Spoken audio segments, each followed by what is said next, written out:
for his Yayavari, and that actually comes from his early life. That comes from the life as a child.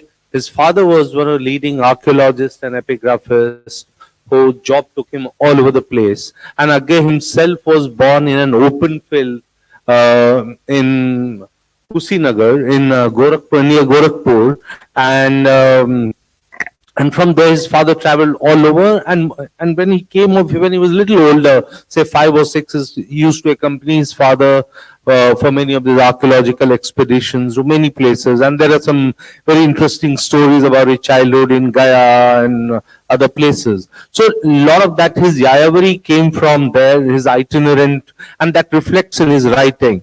So, so he, while growing up all over India, he went to his college. His intermediate years were done in Madras, in Madras Christian College, and that kind of exposed him to the large social movement which was happening in Madras presidency those days. And then he comes straight to Foreman Christian College in Lahore, which exposed him to this whole, this revolutionary movement in India. And he joins them, becomes a bomb maker, spends 4 years in jail. So all this put together kind of enriched his literature, became part of his work, and his first novel, which is two-part novel called Sekhar Ek Jeevani.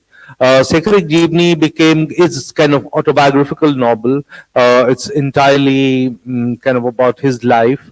And even his second novel, which is Nadi Ke Dweep, is also, so far, while looking at his papers, I realized it's actually more autobiographical than maybe even Sekhar, because Sekhar ends at certain point in life, because he was very young then, and he was barely 19 when he went to jail.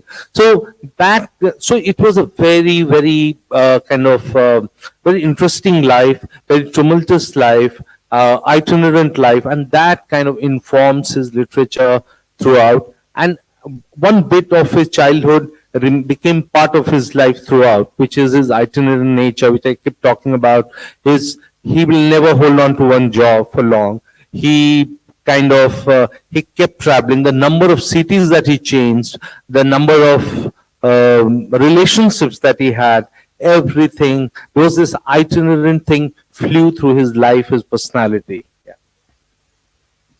No, and of course, it reflects in his writing, like you said. I want you to talk a little bit more about his revolutionary side, because he got into that very early when he was still a teenager, probably. Yeah. So tell us a little bit more about how he got into making bombs in Delhi. He was, while in Foreman Christian College, Lahore, he became part of this large group which consisted of Hindi writer Yaspal, Chandrasekhar Azad, Bhagat Singh was already in jail, and many others. And then because he was a student of science, and actually he wanted to become physicist. That was his first in a way, that was his ambition, and he had a very good teacher in Professor Bernard, who wanted him to do take up physics, but because of few things happened, he couldn't do well in his BSc. But he became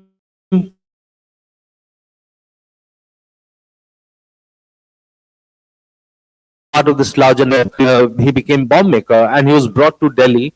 This HSRA had brought him to Delhi, and in Delhi, in a place called Hindustan, and they were running a fake soap company, and the facade of soap company bombs were being made not very far from, which is now part of Jhandewala in Delhi, and that's where he got caught. And he spent 4 years in jail, and he spent time in Delhi, Multan, Lahore, and even after he came out, he had to live in Lahore. He couldn't step out of Lahore, and it's later that C.F. Andrews actually helped him to get out of Lahore, and then he joins his first job in Agra. So, and this revolutionary life was very, very important, because I realized while working, everyone you talk to about Agge, they'll tell you fascinating stories about Agge's revolutionary life. And it's most of it is quite myth making, actually. But we found that there are almost 1,500 pages of his revolutionary years in the archives. which is called Delhi Conspiracy Case Part 2, because the earlier one had happened much earlier. So, and this tells you a completely different story about Aggay. Although there are doubts, which even kind of I had to write in the book, and which is there, that how did he suddenly, because later on he tells the court and everyone that he was never part of it, and the whole list of witnesses were created which said, oh, he was never part of it. But then that was, in a way, he was very young, and this whole fear of getting life sentence or death sentence kind of made him paranoid, and that's how even Sekhar comes, the novel, because that the whole thing is about what if I get hanged tomorrow. So this was a very interesting life, and this kept on in a way, in some form or the other. The revolutionary life was present even later on. And one myth that Aggay himself created about his work, especially Sekhar and revolutionary years, was part 3 of Sekhar. It became a kind of a big thing in Hindi literature, whether it is part 3 of Sekhar or not. Until I think he died in 87, till 86, he kept saying, oh, there is one, but it's not relevant now, I might change. Then he will keep changing his positions on that. So yes, the revolutionary life, and that's one of his big reputation, one of the many things about Aggay is this life as a revolutionary. Yeah. No, absolutely. And these were formative years. His revolutionary activities, like you mentioned, also got him into jail, and which is where he sort of started his literary career, and he talked about as a interesting dream sequence. In the book. Yeah, there are dream sequences. In fact, you see the first draft of Sekhar, which he writes in Hindi, but the first draft was written in English. And there are a series of dreams that he has. And even Sekhar is written in a dream form. It's a dream novel. So there are this series of dreams which Would you like to read a section for us? I'll try and read out some bit of this dream sequence.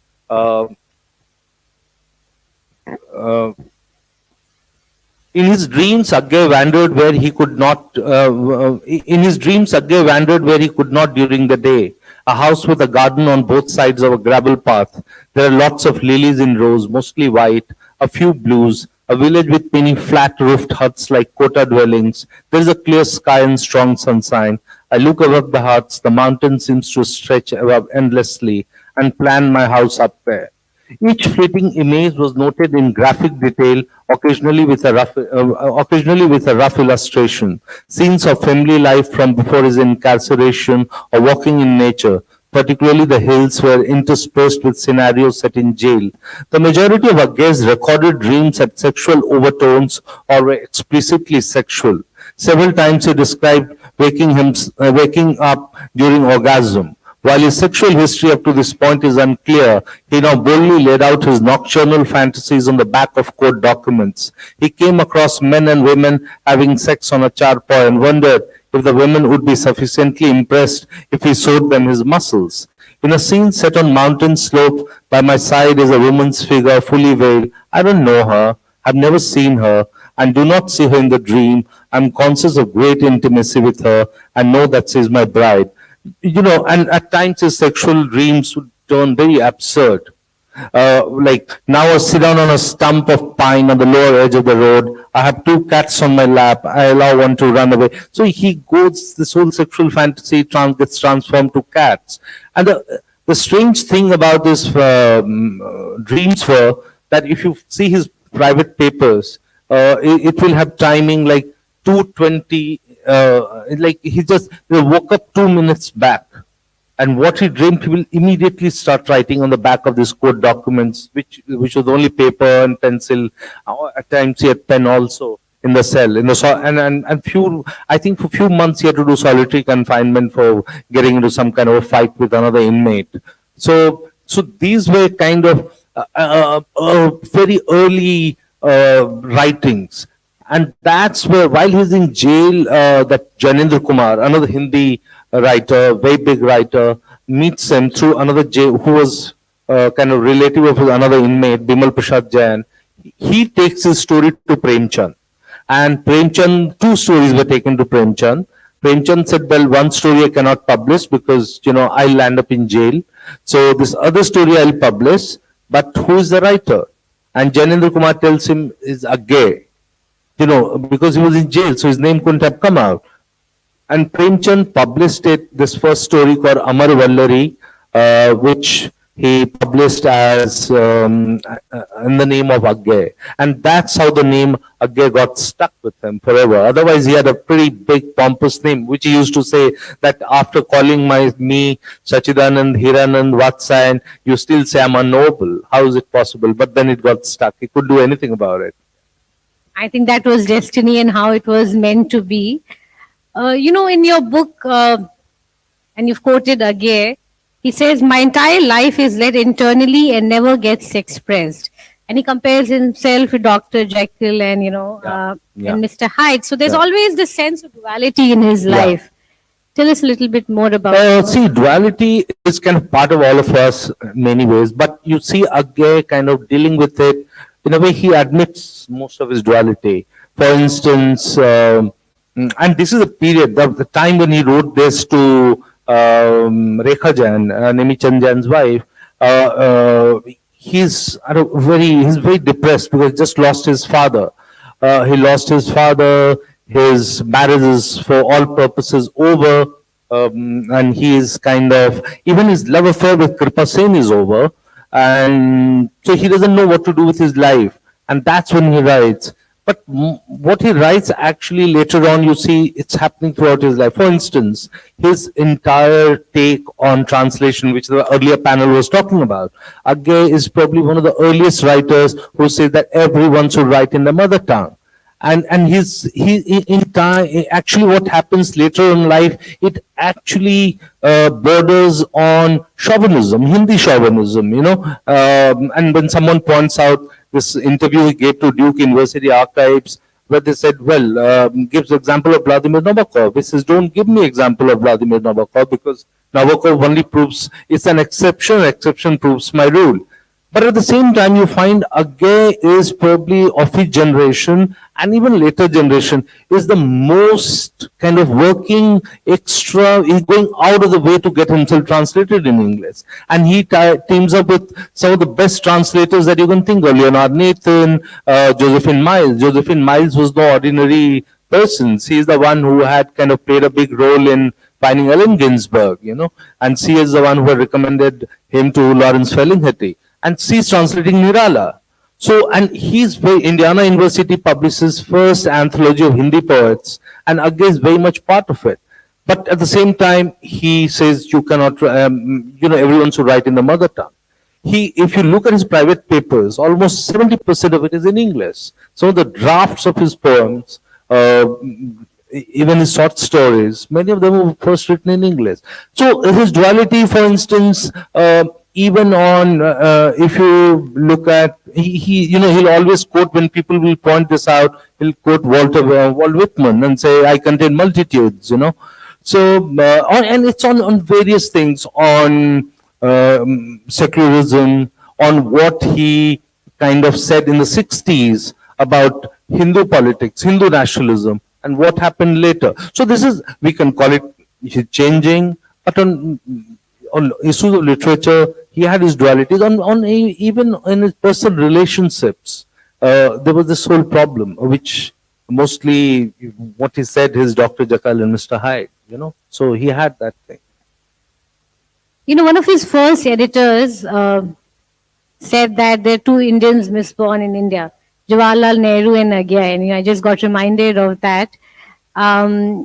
So what did it actually mean, and was Agge a little ahead of his time, or what did it actually mean by that? Yeah, that's in fact, this was told to him by Sripat Rai, who was Premchand's son and his first editor, and Sekhar, he published him Sekhar. They were lifelong friends. They fell out, but they were like really old friends.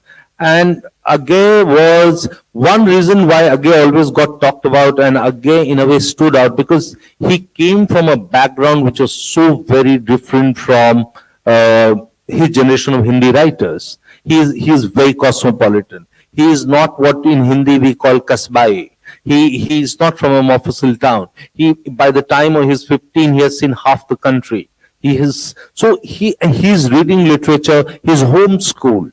He comes from a very well-off background. His father is a government in a colony, is a government officer. He's a big archaeologist. So all this makes him very different from his generation of Hindi writers, even subsequent generation of Hindi writers. And he stands out with his, and he is known for his sartorial elegance. He's a carpenter at one point. He's a great cook. He's a great gardener, everything. So part of the people who found him an enigma, found him inaccessible, were not because he was like that, but partly the way he kind of conducted himself. So Sripat Rai will always say that, look, you and Jawaharlal Nehru were the two Miss Bonds in India, you know. So they had this thing, and he will again agreed to it. He said that has kind of created a wall between me and many of my fellow contemporaries, and many people always mistake me for this.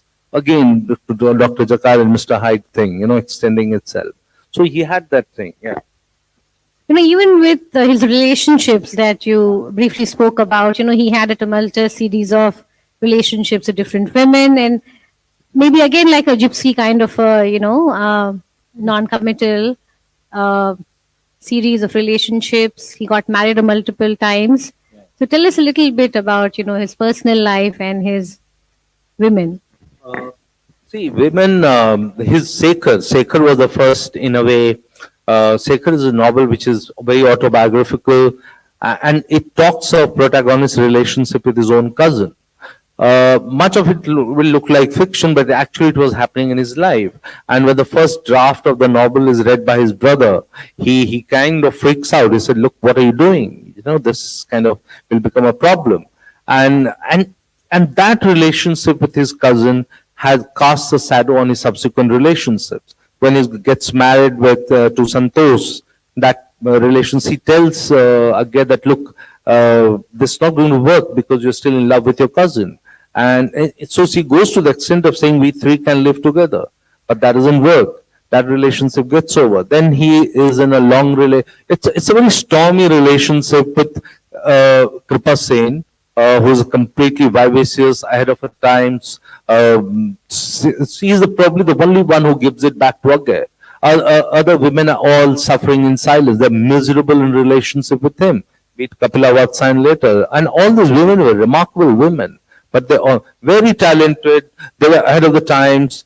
Everyone, all of them. And except for Kripa, with whom he had everything, and it just goes on, and she even aborts for him because she gets pregnant and she aborts for him. So she's probably the only one. And this relationship, this kind of thing continues even after, Kapila, with his relationship with Ela, who is 33 years younger to him.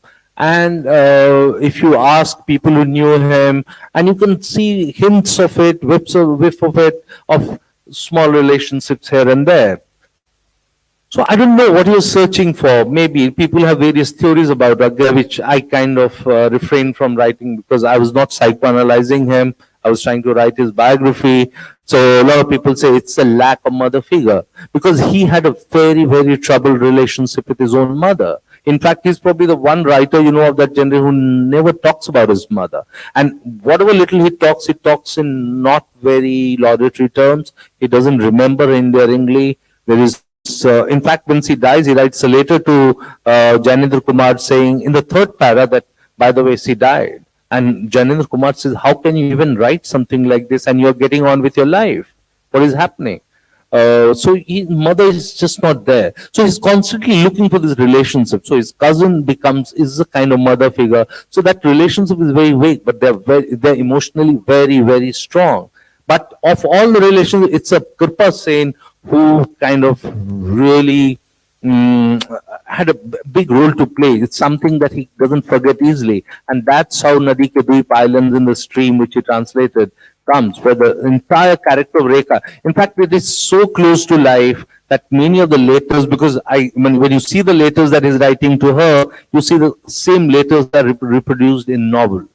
Because he thought nobody will ever know. But he kept those papers very, very. I didn't know that you will search for all these No, papers he years himself kept later. it. He himself kept it. I had, yeah, he kept it. In fact, that relationship was something very, very interesting. Yeah. Well, let's talk a little bit about the new story movement, which he spearheaded and steered in his writings. Yeah.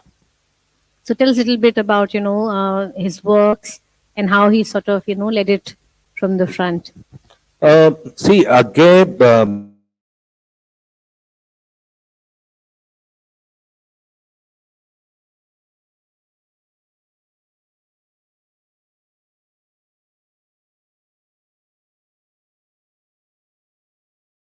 नई कहानी movement, earlier writing. These are modern poets, and it got very bad reviews initially. Some the Marxists really didn't let him forget. A lot of people attacked that.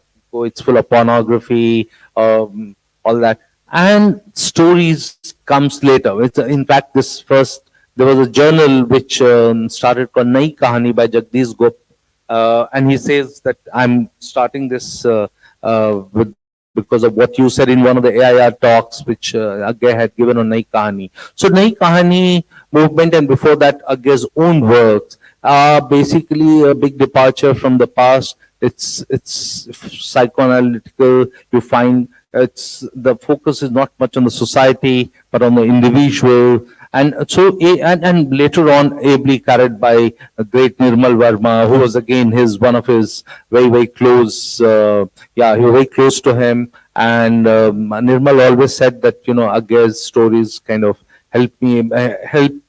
And Nirmal was not alone. There is a whole generation, Dharamveer Bharti, there were a lot of them were writing. And that's how this whole Nai Kahani movement started, and it's kind of continued in the different forms, of course. Well, there is a lot that you have, shared in the book. It is a very well researched book. Akshay has spent 5 years or more researching and writing. So I will urge all of you to get a copy and read it for yourself. I will ask one last question before I open the floor for audience questions. What do you think is the legacy of Agge? That's a very tough one. In fact, someone asked him, how do you want to be remembered? He said, I want to be remembered as an anarchist, a man who kind of went and did things differently, be it literature, be it with life, and everything else. So that's how I'll call him an artist in life, in his belief system. He was a free thinker. He was the Hindi world's first free thinker. So look at the whole ideological trajectory of Agge. He is a man who is part of the revolutionary movement. Later, he's one of the closest aides of M.N. Roy, and that relationship continued.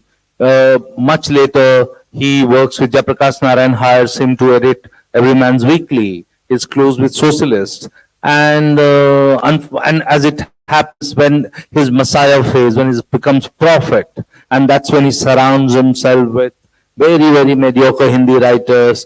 And we even find him going and endorsing RSS function here, or going and doing and giving, becomes very ritualistic. It is long, almost 65 years or 70 years. We never see Agge going to a temple, but last few years, I don't. So Agge, I would like to remember his legacy would be not to pick on one thing, but look at look at his multitudes, which he called himself. He kept, that was his favorite poem, and he'll keep on saying, I contain multitude. So he'll remain, but his contribution to literature is immense, and that's not going to go away.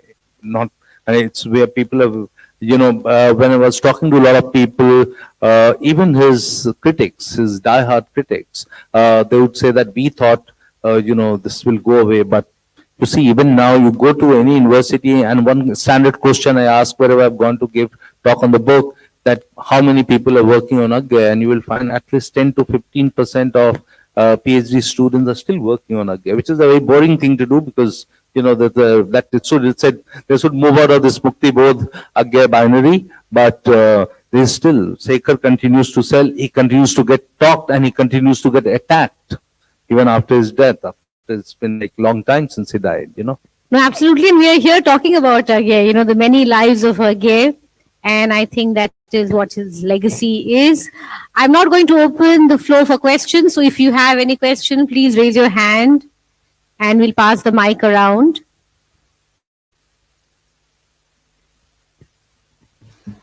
Do we have any questions?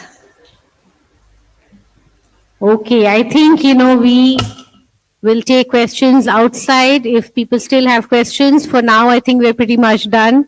Thank you, Akshay, so much. I really Thank you. enjoyed this Thank you. conversation. Thank you so much, ma'am. Thank you so much, sir. And thank you for keeping it short and, very sweet.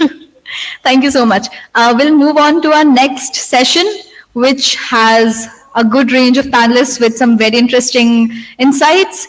This session is revisiting history, rewriting, retelling, and reinterpreting.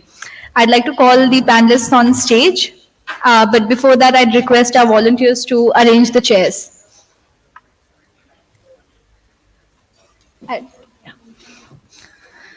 The panelists for this session include Dr. Y.S.R. Murthy, Aman Maharaj, Sanjeev Chopra, Srinivas Murthy, NS, Vijay Trivedi, Shalini P. Swakar, and our moderator Sudhanshu Kaushik. So may we please have you all on stage. The chairs are just getting arranged.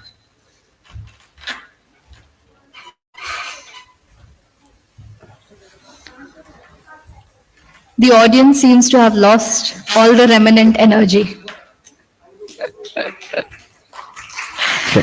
Thank you very much. That's your cue. Thank you.